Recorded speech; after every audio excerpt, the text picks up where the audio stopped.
송금과 송금불산이 그 송금의 개념은 법인의 순자산을 감소시키는 손실 또는 비용의 금액이고 다음은 빼고 있어. 자본 또는 출자의 환급. 자본 또는 출자의 납입은 입금 불산인 것과 이제 반대의 개념이지. 그리고 송금불산입 항목으로 이제 열거된 것이 있고, 그리고 잉여금 처분한 거.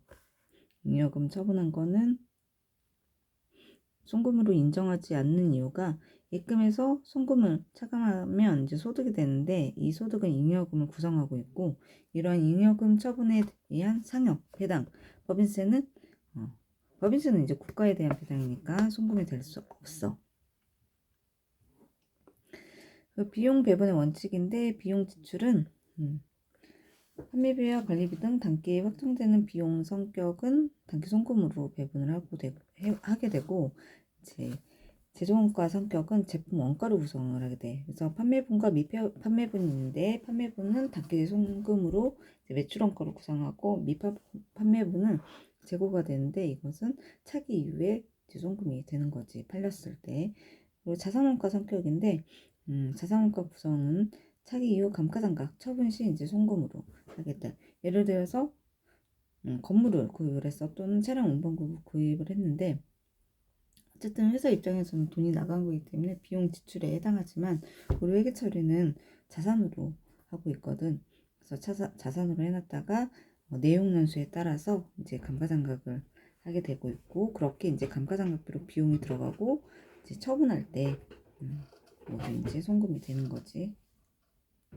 그래서 처분할 때는 이제 양도가액이 입금이 되고 이제 장부가액을 이제 송금으로 보는데 우리 이런 뭐 비품 같은 경우는 비품이나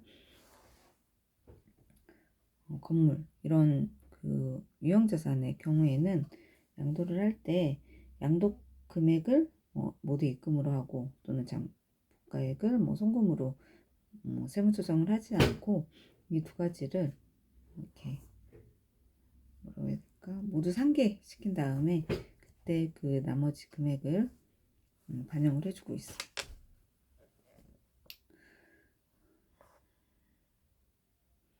사례를 보게 되면 본사 건물 건물에 종사하는 임직원의 건물 완공 시까지 인건비에 대한 회계처리별 세무조정인데 회사가 단기말 현재 건설이 진행 중인 경우에 회사가 회계처리를 인건비 100, 현금 100으로 한 거야.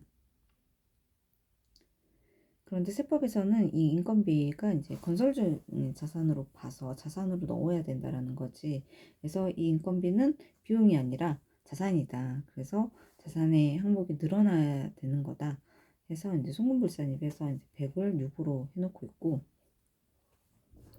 이게 이제 완공이 됐을 때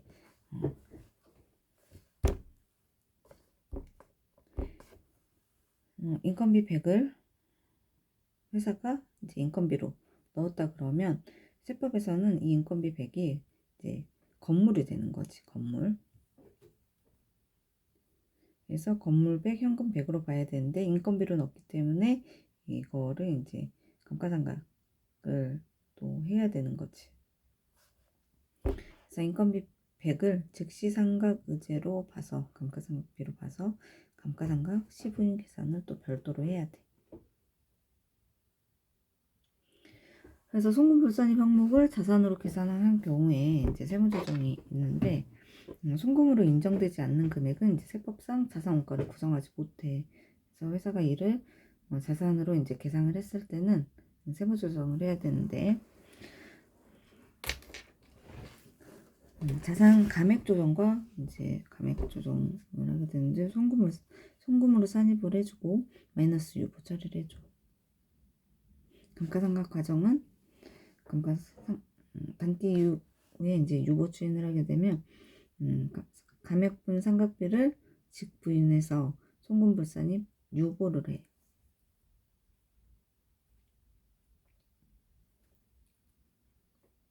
그래서 이 경우는 원가 자산에 대한 원가가 아닌데 회사가 이를 과다하게 계상을 해놓은 거야. 자산을 과다하게.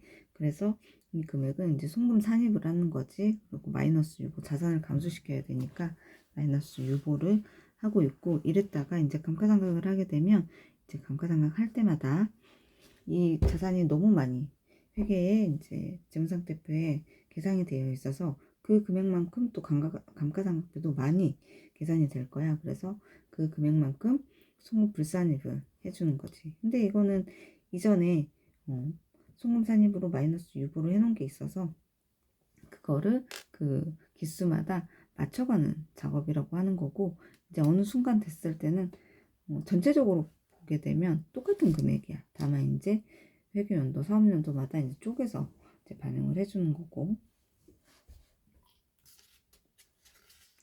그리고 이런 송금들에 대해서는 증명서류를 받지 못하게 되면 이제 제재가 있어. 제재사항이. 그래서 우리는 이제 회계 처리를 할 때 그냥 뭐 돈만 나갔다고 해서 회계 처리를 해주는 게 아니라 증명서류가 있어줘야 돼.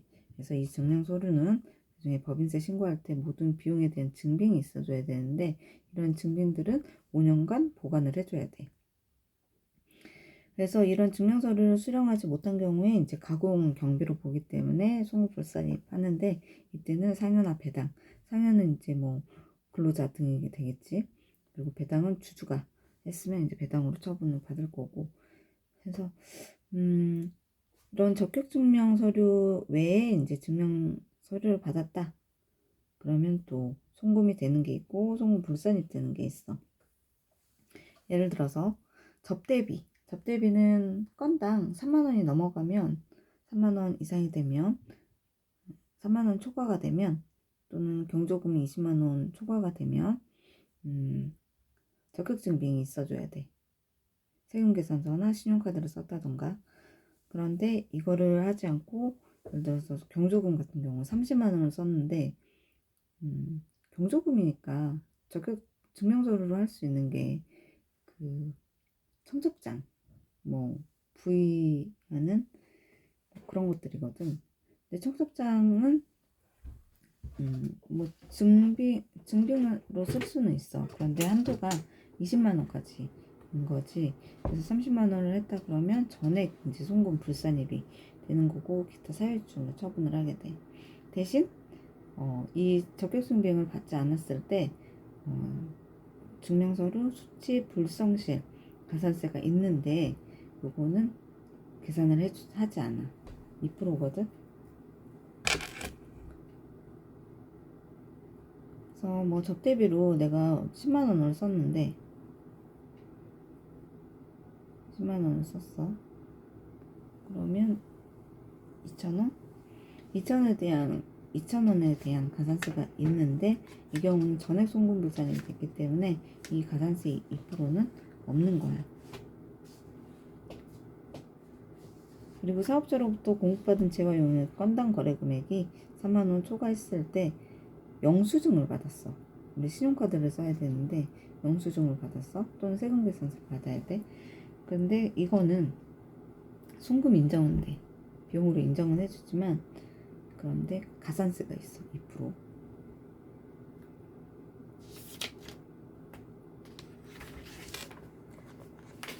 그래서 적격 증명서류에는 신용카드, 직불카드, 외국에서 발행된 신용카드, 김영식 선불카드, 직불 전자지급수단, 김영식 선불 전자지급수단 또는 김영식 전자화폐, 그리고 현금영수증, 계산서, 세금계산서, 매입자 발행 세금계산서 또는 매입자 발행 계산서, 그리고 원천징수 영수증, 이런 거를 적격 증명서류라고 하고, 이것과 관련해서 받지 못했다 그러면 가산세가 있을 수도 있고 전액 송금불산이 될 수도 있고 그렇다는 얘기야.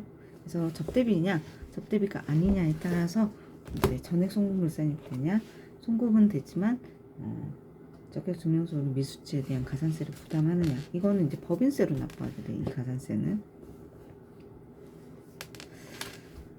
그래서 송금의 범위를 하나씩 보려고 해. 송금 항목의 예시를 하나씩 보게 되면, 판매한 상품, 제품에 대한 원료의 매입가격과 그 부대 비용, 사업 수익 금액 매출액은 입금이지. 이제 반대의 경우 이 사업 수익 금액에 들어간 어떤 비용에 대해서는, 직접 비용에 대해서는 모두 이제 송금, 매출 원가로 우리가 이제 회계 처리를 하고 있고, 그리고 양도한 자산은 양도 당시의 장부가액이야. 양도가액은 입금인데 이제 장부가액은 송금이라고 아까 본다고 했었어. 그리고 인건비, 유형자산 수선비, 유형자산 및 무형자산에 대한 감가상각비, 특수관계인으로부터 자산의 저가 양수 시 이제 시가와 기업 회계 기준에 따라 정부에 계산한 가액과의 차익에 대한 감가상각비. 감가상각비가 있겠지. 저가 양수하게 되면 좀 싸게 산 거잖아. 시가하고 이제 차이가 있단 말이야. 그렇게 되면 감가상각비가 좀 적게 들어가겠지. 그래서 원래 시가대로 계산하면 감가상각비가 더 늘어날 건데 이게 더 적다. 그러면 이거에 대한 감가상각비를 이제 반영을 해주게 송금으로 인정해주겠다라는 건데 이거는 이제 조건이 이제 특수관계인한테 자산을 저가로 이제 사왔을 때 해당이 되는 거야. 그리고 자산의 임차료, 세금 이자, 대손사유를 충족한 대손금. 그런데 이 대손금에는 회수할 수 없는 부가가치세 매출세액 미수금으로 이제 대손세액 공제를 받지 아니한 것도 이제 포함을 하고 있어. 그리고 법령으로 정한 자산의 평가 손실. 그래서 법령으로 정한 자산의 법령으로 정하지 않은 임의 평가 손실은 또는 평가 이익은 세무 조정을 하고 있지. 송금으로 또는 입금으로 인정을 안 하기 때문에. 그리고 재자공과금 세금과 공과로 처리되는 것들이 대부분일 거고 또 여기 이제 특이사항이 있는데 이제 외국 자회사한테 수익 배당금이 이제 입금 불산이 됐어. 그리고 외국 납부 세액 공제를 모두 입금 불산입도 안 되고 외국 납부 세액 공제도 모두 이제 적용받지 못한 경우에는 이거는 이제 재자공과금은 송금으로 인정해주겠다는 거야. 그러니까 둘 다 입금 불산입도 못 받았고 외국 납부 세액 공제도 못했어. 근데 어쨌든 회사에서는 여기에 대한 세금을 납부를 했을 거란 말이지. 그러면 그거는 송금으로 인정을 해주겠다. 그리고 영업자가 조직한 단체로서 법인이거나 중후관청에 등록한 조합 협회에 직관 회비. 이제 세금과 공과 처리로 많이 하고 있거든. 그리고 광업의 탐광비, 탐광을 위한 개발비 포함해서 그리고 무료진료권, 생활진료권, 무료진료 가액인데 이거는 병원이나 이제 해당이 될 거고 그리고 무상으로 기증하는 경우 그 기증은 잉여식품의 장부가액. 그래서 기부 회사가 어떤 거를 만들었을 때 식품 같은 거 만들었을 때 이제 그 식품을 그날 다 못 팔면 버려야 되는데 이건 먹을 수는 있는데 이제 다음날 팔기가 좀 어려워서 또는 그런 거를 먹을 수 있는 것들을 이제 기부를 하게 되면 뭐라고 할까 푸드뱅크 이런 데다가 이제 기부를 하게 되면 그거에 대해서 송금으로 인정을 해주겠다라는 거야. 기부금이 되겠지 계정 과목은. 그리고 업무와 관련 있는 기부금이 되면 기부금 한도 계산을 할 때 또 이제 반영이 될 거니까. 그리고 업무와 관련 있는 해외 시청 훈련비 그리고 우리사주조합에 출연하는 자사주의 장부가액 또는 금품 이거는 이제 기부금으로 안 보고 전액 송금으로 인정을 해주겠다는 거야. 그리고 장식, 환경 미화 등의 목적으로 사무실 복도 등의 여러 사람이 볼 수 있는 거. 누가 하나 회장만 본다, 사장만 본다 하는 그런 공간이 아니라 복도 같은데 아무나 볼 수 있는 그런 공간에 미술품의 이제 취득가액인 경우에 그 취득가액을 송금으로 인정을 해주겠다라는 거야. 근데 이게 이제 거래 단위별 미술품이 하나가 이제 있겠지, 두 개인 경우도 있겠고 그랬을 때 이 거래 단위별로 1,000,000원 이하인 것만 해주겠다는 거야.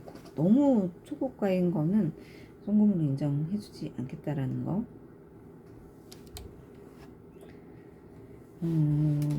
그리고 근로청소년을 위한 학급, 특별학급, 채용 조건으로 설치 운영하는 직업훈련 과정, 학과 운영비, 현장 실습비 이런 것들은 모두 여기에 들어가는 이제 학생들에게 지급하는 수당에 대해서는 송금이 되는 거고, 그리고 광고 선전 목적 기증한 물품의 구입 내역이 이제 특정인에게 기증한 물품이 연간 50,000원 이내의 금액에 한정해서 광고 선전비로 인정을 해주겠다 하는 거고, 그리고 임직원이 주식 매수 선택권을 행사하거나 주식 기준 보상을 지급받는 경우 법인이 그 행사 또는 지급 비용으로서 이제 보전하는 금액인데 금융지주회사로부터 부여 또는 지급된 주식 매수 선택권, 그러면 해외 모법인으로부터 부여 또는 지급된 주식 매수 선택권 등으로서 이제 기획재정부령으로 정하는 거는 이제 송금으로 해주겠다는 거고, 그리고 또 뭐 이건 주식과 관련된 거니까 넘어가고, 동업기업 결손금 배분 규정에 따라 배분받은 결손금도 송금으로 인정하겠고, 중소기업 또는 중견기업이 부담하는 핵심 인력 성과 보상 기금 기여금, 그리고 임원 또는 직원의 사망 이후 유족에게 학자금 등으로 일시적으로 지급하는 금액, 그래서 이제 기획재정부령으로 정하는 요건을 충족하는 것. 그리고 뭐 이런 것들이 있고, 그 밖에 손주로서 그 법인에 기속되었거나 기속될 금액이 이제 송금의 이제 범위에 해당이 돼.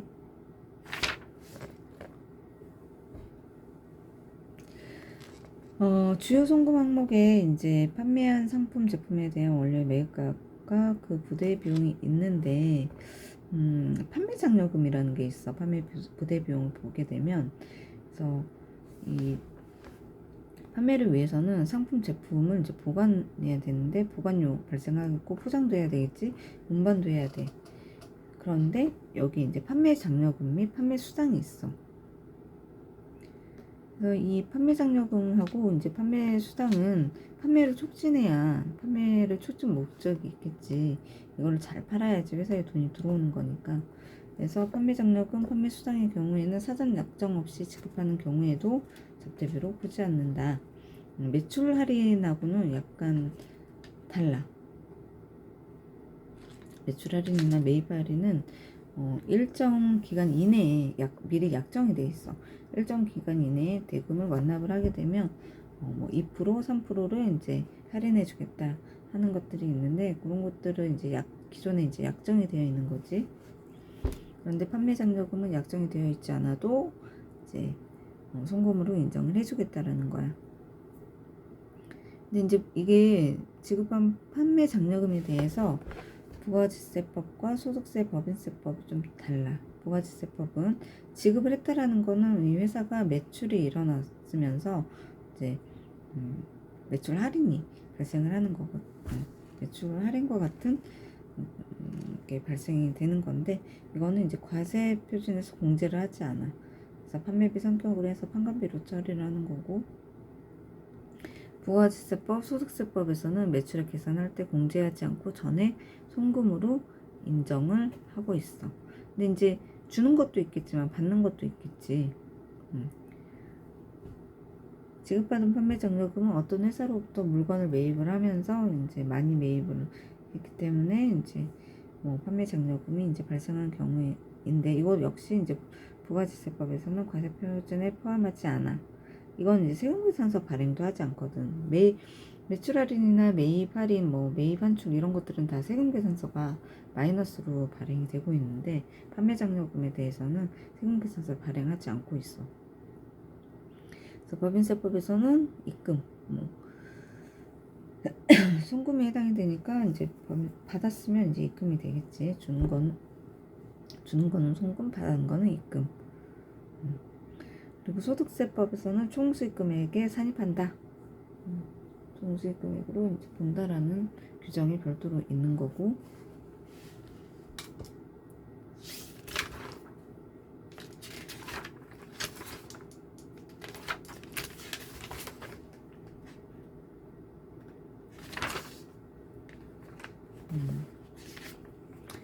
이제 대표적으로 인건비가 있는데 보수가 있어. 인건비를 이제 통틀어서 이제 보수라고 하는데, 원칙은 다 송금이야. 그런데 예외적으로 송금 불산입되는 게 있어.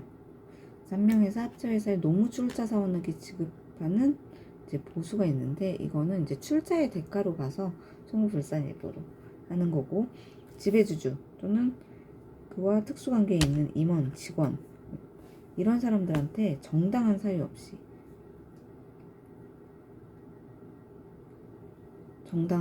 없이 다른 동일직에 있는 다른 사람들, 특수관계자 없는 지배주주도 아니고 이제 그런 사람들한테 지급하는 것보다 초과해서 보수를 지급하는 거는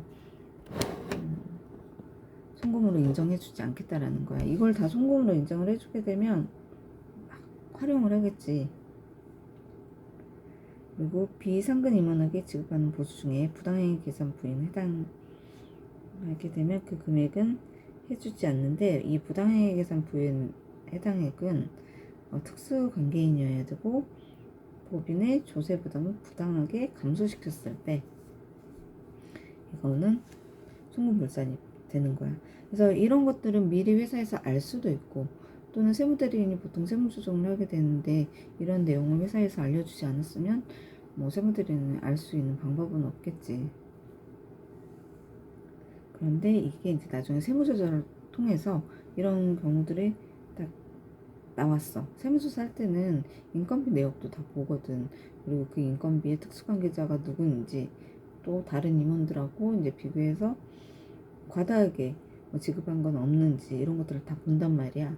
그랬을 때 걸리면 모두 이제 송금불산이 되는 거고, 초과된 금액만큼. 그리고 송금 뭐 기타 사유 중로 하겠네, 처분은. 그리고 상여금이 있어. 일반 상여금이 있고, 잉여금 처분에 의한 상여가 있어. 일반 상여는 뭐 일반 직원들한테 주는 상여는 뭐 과다하게 주지도 않고, 또 안 주면 이제 회사에 직원들 난리 나니까. 그래서 요거는 이제 일반 직원들은 모두 이제 송금으로 인정을 해줘. 그런데 임원들은 정해져 있어. 임원한테 지급하는 상여금은 송금에 해당이 하긴 하지만 이것도 이제 초과해서 지급한 거. 정관, 주주총회, 사원총회, 뭐 이사의 결의로 결정된 급여 지급 기준보다 초과된 금액은 모두 송금불산이 하는 거야.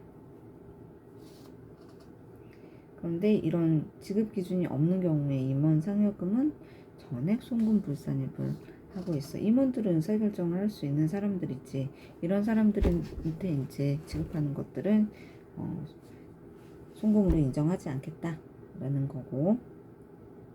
그리고 잉여금 처분에 의한 상여, 이거는 임원하고 직원 모두 불문하고 송금불산입해. 이거를 잉여금 처분했다라는 거는 자본 쪽에 있는 잉여금을 이렇게 썼다라는 거거든. 그러면 이거는 근로하고는 상관이 없는 거지. 해당 사업연도에 뭐 매출액을 발생시키기 위해서 한 건 아니고, 회사에서 남은 금액을 임원하고 직원들한테 나눠주는 거니까 이거는 잉여금 처리에 해당이 되는데, 이거를 비용 처리했다, 직원 급여로 처리를 했다, 그러면 모두 이거는 송금불산이 하고 있어.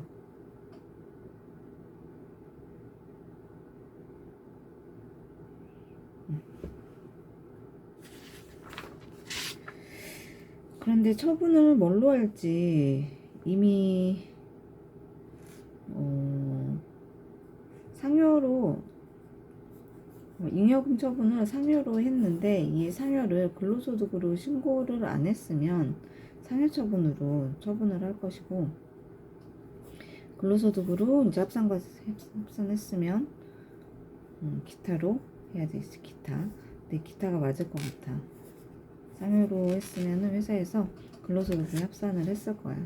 안 했다 그러면 상여로 처분을 하고 합산 신고를 이제 해당 그 근로자가 종합소득세 신고를 해야 될 거고, 기타로 했으면 이제 잉여금 처분하는 걸로 돼서 매입 처리를 하겠고.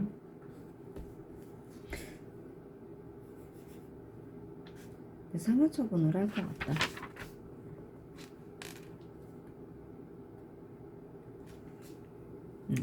그리고 퇴직급여가 있어. 그래서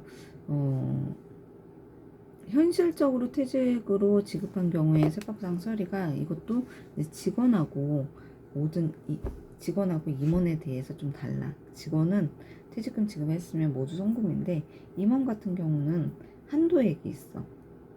임원들은 열심히 했다 뭐 그렇다라기보다는 어쨌든 한도 계산을 하게 되는데 1순위가 정관 또는 이임 규정에 정해진 금액 없으면 2순위 적용을 하고 있어. 근데 이 정관 또는 위임 규정에 예전에는 뭐 5배수까지 인정을 해주고 했었는데 지금은 3배수야. 그래서 이게 없으면 퇴직 직전에 1년간 총 급여액의 10분의 1만큼 근속연수를 곱해서 해줘. 일반적인 퇴직금 규정하고 비슷하긴 한데 일반 직원들은 12분의 1을 할 거거든. 한 달 급여. 근데 이제 임원 같은 경우는 한 달보다 좀 넘는 금액을 이제 근속연수에 곱해서 지급을 해주고 있어. 여기에서 총 급여액을 이제 계산을 해야 되는데 소득세법상 비과세 근로소득, 송금불산입 때는 인건비, 그리고 인정상여, 퇴직으로 인해서 받는 소득으로서 퇴직소득에 속하지 않는 소득, 직무발명 보상금 이렇게 이런 것들은 이제 총 급여액에 이제 반영을 해주는 거지. 그래서 우리 일반 퇴직금 계산을 할 때 식대가 비과세에 되고 있는데 이 식대도 퇴직금 계산을 할 때는 포함을 하고 있는 거지.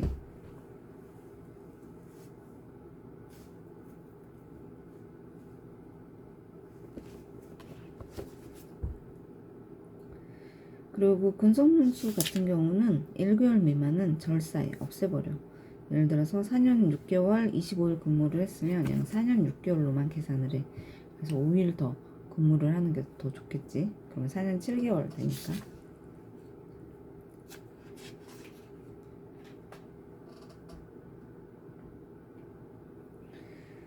그래서 임원 퇴직급여 한도 초과에 계산을 할 때, 이제 총급여에서, 곱하기 10분의 1 곱하기 근속연수 한다 그랬는데, 이 총급여에는 송금불산이 된 금액은 차감하고 또 계산을 해. 그래서 송금불산이 되는 인건비는 총급여의 범위에 포함이 되어 있지만 이 송금불산이 된 상여 처분 받은 것들은 퇴직금 계산할 때는 이제 차감을 한다. 그리고 비현실적 퇴직인 경우에 임원이 원래는 임원들은 퇴직금이 없어. 퇴직금이 이제 쌓이겠지. 근데 중간정산, 예전에는 중간정산 이런 게 있었는데 중간정산이 없어졌지. 그래서 어떤 사람이 부장이었어. 일반 근로자. 그러다가 임원으로 승진을 한 거야. 이사가 됐어. 그렇게 되면 이거는 현실적 퇴직으로 보는 거야. 그래서 퇴직금 중간정산도 받을 수 있고. 그런데 이 임원이 원래 임원이었어. 임원이었던 사람이 임원들은 그 연임 같은 걸 하거든. 2년의 기간이 끝나면 또 임원으로 이제 재연임하고 하는 것들이 있는데 이때 2년 지났다고 해가지고 퇴직금을 지급을 해버린 거야. 그런데 이거는 비현실적 퇴직으로 보는 거지. 그래서 요거를 회사에서 퇴직급여로 회계 처리를 했어도 이거는 업무무관 가지금으로 봐가지고 유보 처리를 해놓게 돼. 그래서 송금불산입 되는 퇴직급여로 이제 보고 이거를 유보로 해놔. 업무무관 가지금도 어쨌든 자산이 되기 때문에 유보로 해놓는 거지. 그래서 이렇게 업무무관 가지금이기 때문에 이거는 업무무관 자산에 대한 지급이자 송금불산이 인정이자 입금산입을 또 별도로 세무조정을 해줘야 돼. 그리고 복류생비가 있는데 사회통념상 타당한 거는 임원 또는 직원에 대해서는 모두 송금 인정을 해주고 있어.